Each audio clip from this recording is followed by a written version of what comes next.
Hello students, good morning. Chemistry की online class में आप सब बच्चों का हार्दिक स्वागत है। मैं उम्मीद करता हूं आप घर पे सेफ होंगे और सुरक्षित होंगे। भाई देखो भाई, हम जो बात कर रहे थे अब तक वो बात कर रहे थे चैप्टर फर्स्ट। उस चैप्टर का नाम था some basic concept of chemistry. मैं उम्मीद करता हूं आपको वो चैप्टर पूरा कंप्लीट समझ में आ गया होगा। वो चैप्टर अब कंप्लीट हो चुका है। अब उसमें कोई भी टॉपिक ऐसा नहीं रहा जो मैंने आपको छुड़वा दिया। मैंने आपको पूरा का पूरा some basic concept of chemistry with well design आपको कंप्लीट करवा दिया है। उम्मीद करता हूं शायद आपको टॉपिक पूरा समझ में भी आया होगा और आपने उसकी प्रैक्टिस भी की है, तो आपको लगता है और आपको लग भी रहा होगा कि वाकई में मोल कॉन्सेप्ट जो है एक आसान टॉपिक है जिसको हम तरीके से हैंडल कर सकते हैं और तरीका समझ सकते हैं। देखो, मैंने आपको एक बात पहले भी कही थी, हम जो केमिस्ट्री के जो चैप्टर पढ़ने जा रहे हैं वो जो चैप्टर है एक दूसरे से आपस में रिलेटेड है। अगर आपको पहला चैप्टर नहीं आएगा तो शायद आप सेकंड चैप्टर की बात नहीं कर पाओगे। इसी प्रकार जब आपको सेकंड चैप्टर नहीं आएगा तो आप आगे वाले चैप्टरों की बात नहीं कर पाएंगे। यानी हमको जो केमिस्ट्री का पिलर जो रखना है वो मजबूत रखना है, और उसकी जो मुख्य नींव थी वो थी हमारी मोल कॉन्सेप्ट। और मोल कॉन्सेप्ट को मैं जितना तरीके से आपको पढ़ा सकता था वो मैंने पढ़ाने की पूरी कोशिश की है, ताकि आपको मोल कॉन्सेप्ट के बारे में काफी कुछ जानकारी आपको मिले और आप कभी भी इस मोल कॉन्सेप्ट वाले टॉपिक से डरने की कोशिश ना करें। जिन विद्यार्थियों ने क्लास को लेट ज्वाइन किया है वो या तो अपने पिछले वाले लेक्चर देख ले, या जब ऑफलाइन क्लास लगेगी तब मैं उनको अलग से इस टॉपिक को समझाने की पूरी कोशिश करूंगा। भाई अब जो नए विद्यार्थी जो अभी 2-5 दिन में जुड़े हैं वो अब मैं जो चैप्टर स्टार्ट कर रहा हूं सेकंड चैप्टर उसको कंटिन्यू कर लें, ताकि उनको जो टॉपिक है वो तरीके समझ में भी आए और उस तरीके सीख भी पाए। तो बिना बात किए आज हम जो स्टार्ट करने वाले हैं वो स्टार्ट करेंगे चैप्टर नंबर सेकंड। उस चैप्टर का नाम है भाई एटॉमिक स्ट्रक्चर। क्या नाम है भाई? Atomic structure. हिंदी में बात करें तो बोलते हैं इसको परमाणु संरचना। क्या बोलते हैं? परमाणु संरचना। यानी हमारा जो सेकंड चैप्टर है, हमारा जो चैप्टर नंबर सेकंड है, उस चैप्टर का नाम क्या है भाई? Atomic structure. क्या नाम है भाई? Atomic structure. इसको हिंदी में बोलते हैं परमाणु संरचना। क्या बोलते हैं इसको? परमाणु संरचना। पहले मैं आपको इसके बारे में थोड़ी जानकारी दे देता हूं। आगे जो आने वाले 2 चैप्टर हैं, एक तो केमिकल बॉन्डिंग और एक पीरियोडिक प्रॉपर्टी, यानी एक तो आवर्त सारणी और एक रासायनिक बंधन। उन दोनों चैप्टरों में इस चैप्टर की अपने आप में काफी भूमिका रहेगी। यानी जिस बंदे को ये चैप्टर आता है, कौन सा चैप्टर? परमाणु संरचना वाला, उसको वो जो दोनों टॉपिक है केमिकल बॉन्डिंग वाले और पीरियोडिक प्रॉपर्टी वाले वो काफी हद तक समझ में आ जाएंगे, क्योंकि इस एटॉमिक स्ट्रक्चर में हमको काफी कुछ बातें करनी है। इसमें हम इलेक्ट्रॉनिक विन्यास लिखना सीखेंगे, इसमें हम इलेक्ट्रॉन को भरने का तरीका सीखेंगे, और भी काफी बातें जो इस चैप्टर में अपने आप में काफी इंपॉर्टेंट है वो डिस्कस की जाएगी इस चैप्टर में। तो मैं कहूंगा आगे के जो चैप्टर आने वाले हैं उन चैप्टरों की नींव है ये चैप्टर। उस चैप्टर का नाम है बस परमाणु संरचना। बात क्लियर हो रही है? इसका मतलब ये हुआ ये जो चैप्टर हम पढ़ रहे हैं, ये जो चैप्टर हम पढ़ते चले जा रहे हैं, वे चैप्टर आपस में एक दूसरे से रिलेटेड है। ये बातें मैं इसलिए कर रहा हूं क्योंकि आप ये बिल्कुल ना समझे कि अगर हमने मोल कॉन्सेप्ट नहीं पढ़ा है तो हम आगे की बात नहीं कर पाएंगे। ऐसा कुछ भी नहीं है भाई। अगर आपने मोल कॉन्सेप्ट नहीं पढ़ा है तो आप उनको पढ़ सकते हो, लेकिन जो परमाणु संरचना है उसका अपने आप में काफी इंपॉर्टेंट रोल है। क्योंकि कुछ बातें ऐसी है, चाहे इलेक्ट्रॉन बनने वाली बात कर लो आप, चाहे इलेक्ट्रॉनिक विन्यास की बात कर लो, वो आपको ऑर्गेनिक में, इनऑर्गेनिक में और फिजिकल में, तीनों केमिस्ट्री में इसकी आवश्यकता होगी। और उसके लिए हमको इस चैप्टर को सीखना काफी डिमांड करता है भाई। यानी इस चैप्टर का अपने आप में काफी इंपॉर्टेंट रोल है केमिस्ट्री के अंदर। तो हमको इस चैप्टर को, जैसे हमने मोल कॉन्सेप्ट को पढ़ा है वैसे ही हम इस चैप्टर को पढ़ने की पूरी कोशिश करेंगे। और बाकी आप ये समझो, मोल कॉन्सेप्ट में तो फिर भी हम एक दूसरे से रिलेट नहीं कर पाते थे। हर क्वेश्चन में लैंग्वेज कुछ चेंज हो जाती थी और हर क्वेश्चन में हमारे सोल्व करने का तरीका कुछ अलग होता था। लेकिन यहां पर ऐसा नहीं होगा। यहां पर जो भी टॉपिक आपको पढ़ाया जाएगा उस टॉपिक से रिलेटेड ही काम होगा।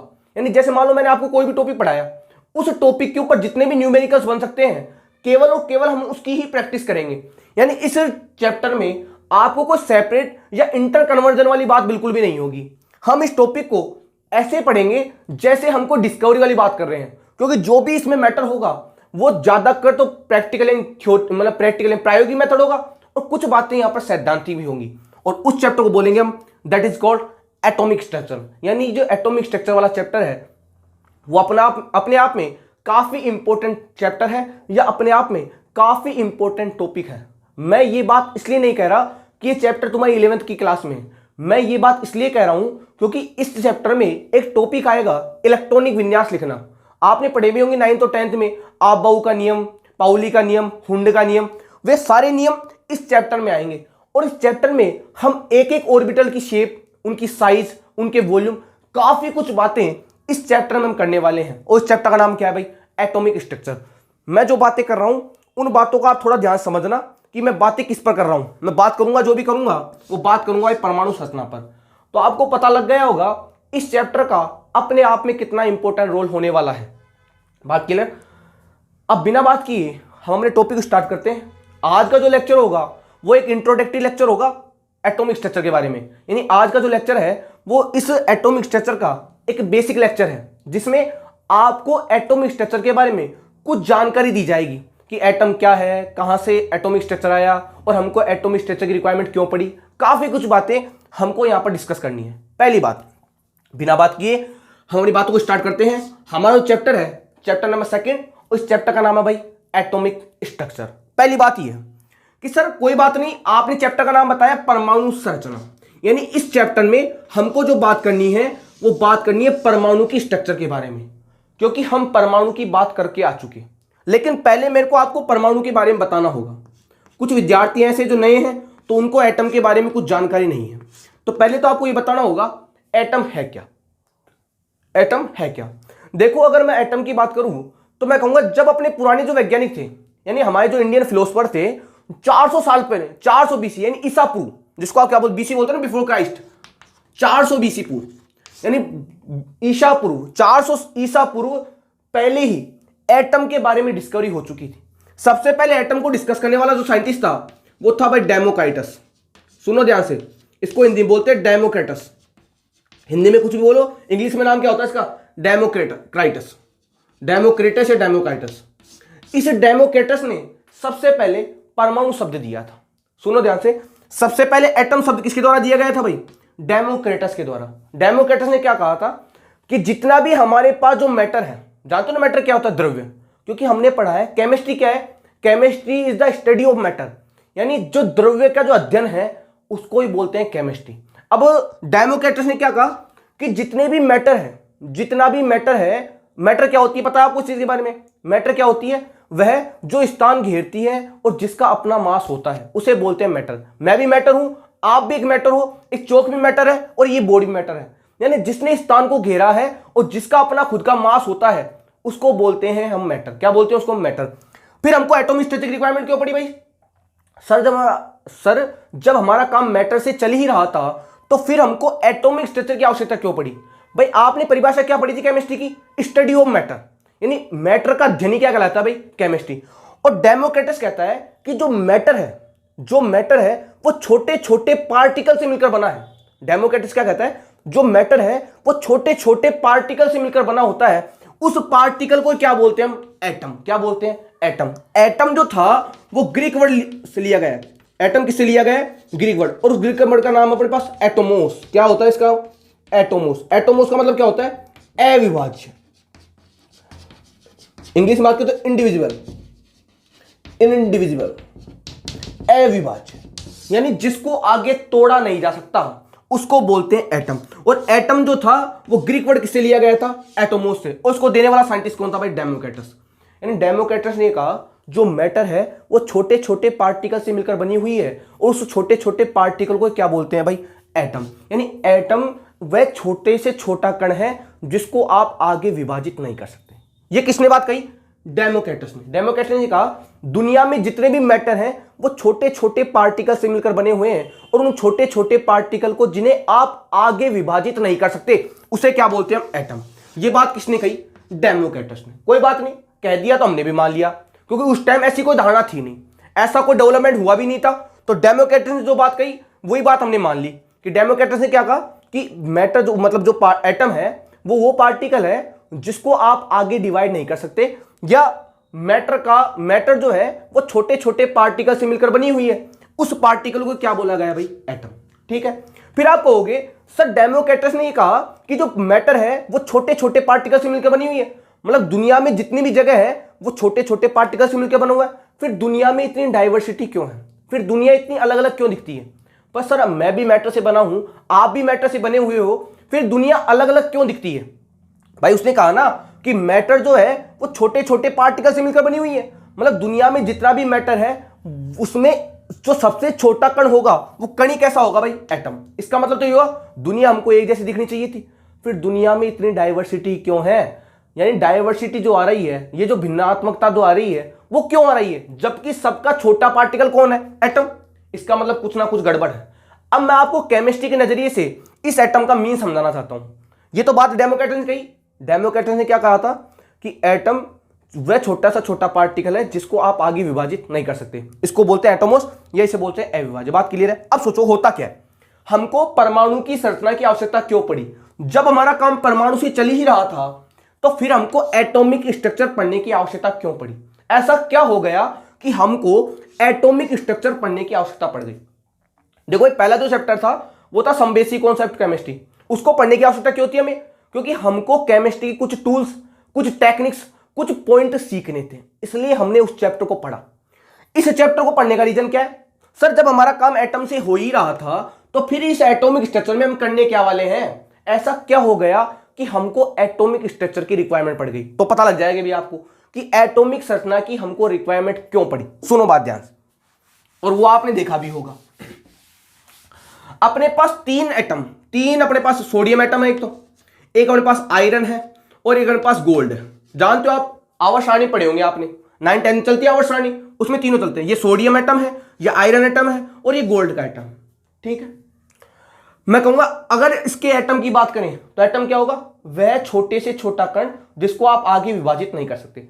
तो इसका भी छोटे से छोटा कण परमाणु होगा, इसका भी छोटे से छोटा कण परमाणु होगा और इसके भी जो छोटे से छोटा कण होगा वो क्या होगा? परमाणु। यानी तीनों में छोटे से छोटा कण क्या है? परमाणु। और ये बात तो एटम उसने की थी, डेमोक्रेटस ने। इन तीनों को ही आप पानी में डाल दो, इसको भी आपने पानी में डाल दिया, इसको भी आपने पानी में डाल दिया और इसको भी आपने किस में डाल दिया भाई? पानी में। देखो हम ये सीखना चाहते हैं कि एटॉमिक स्ट्रक्चर की हमको आवश्यकता क्यों पड़ी, वो बात आपको यहां से क्लियर हो जाएगी। ये भी सोडियम का एटम है, ये आयरन का एटम है और ये गोल्ड का एटम है। तीनों को ही आपने किस में डाल दिया? पानी में। तो देखो पानी में जब तीनों को आप डालोगे अलग अलग तो कौन कौन सी घटनाएं होंगी? जब आप सोडियम के टुकड़े को पानी में डालते हो तो ये पकड़ लेता है भाई फायर, यानी यहां पर हो जाती है आग उत्पन्न हो जाती है। क्या उत्पन्न हो जाती है? केमिस्ट्री के प्रैक्टिकल में काफी बंदों ने किया है प्रैक्टिकल। सोडियम के टुकड़े लेके सिंक में डालते हैं तो तुरंत क्या पकड़ लेता है? आग। लेकिन जब आयरन के टुकड़े को वाटर में डालते हैं तो कुछ दिनों बाद उसमें हो जाता है जंग। क्या लग जाती है उसमें? जंग। जंग को बोलते हैं इंग्लिश में रस्टिंग। इंग्लिश में क्या बोलते हैं? Rusting of iron. यानी जंग, लोहे पे क्या लग जाती है? जंग। लेकिन जब गोल्ड को पानी में डालते हैं तो वो उसके साथ कोई अभिक्रिया नहीं करता, नो रिएक्शन, कोई अभिक्रिया नहीं होती, कोई अभिक्रिया नहीं होती। सुनो भाई बात, इंपॉर्टेंट बात क्या हुई? जब आपने सोडियम के टुकड़े को पानी में डाला, यानी सोडियम के एटम को, किसके एटम को भाई? सोडियम के एटम को जब आपने पानी में डाला तो उसने आग पकड़ ली। जब आपने आयरन के एटम को पानी में डाला तो उसमें जंग लग गई। लेकिन जब आपने गोल्ड के एटम को पानी में डाला तो उसने तो कोई अभिक्रिया ही नहीं की। इसका मतलब क्या हुआ? तीनों में ही सबसे छोटे से जो छठा कण है वो कौन है? एटम। लेकिन तीनों की जो अभिक्रियाएं हैं बताओ अलग अलग है कि नहीं है? इसलिए तो डाइवर्सिटी आ रही है। इस पूरे ब्रह्मांड में जो डाइवर्सिटी है वो है ही क्यों?